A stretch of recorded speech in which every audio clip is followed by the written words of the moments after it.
I was born and brought up in a Christian family. My parents dedicated me to the Lord through infant baptism.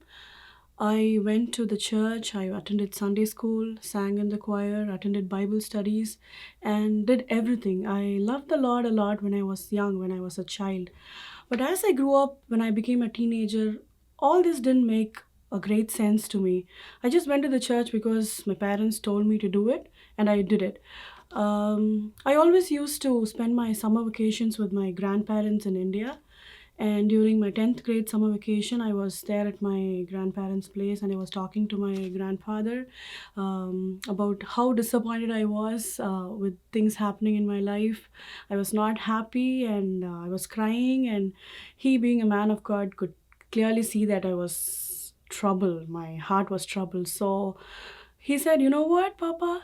Let's kneel down and pray. Let's commit your life to the Lord." And that's when I knelt down in that corner of the room before the computer system. We knelt down and we prayed, and I committed my life to the Lord. And last year, I went through a medical emergency. My youngest daughter was 3 months old. I was all fine in the morning, and suddenly I had a fever, and they wheeled me in. And the emergency doctors did not know what was going on with me, and my vitals looked really bad. I didn't know whether I was going to come out of it alive.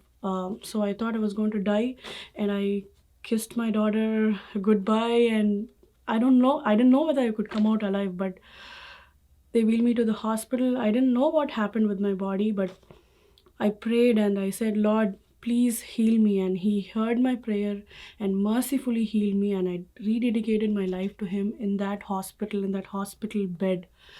The verse that's most important to me is Ephesians 2:8, which says, "For it is by grace that you have been saved through faith, and it is not by yourselves, but it is a gift of God."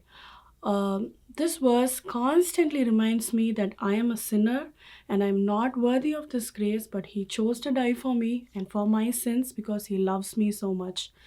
Um, Mark 16:16 says, "He who believes and is baptized will be saved." I, with all my heart, believe that Jesus Christ died for my sins. I believe in the death and resurrection of Jesus Christ. And by this act of obedience, I would like to walk in the newness of life with Him, to love Him more, to shine more for His glory, and to serve Him wholeheartedly.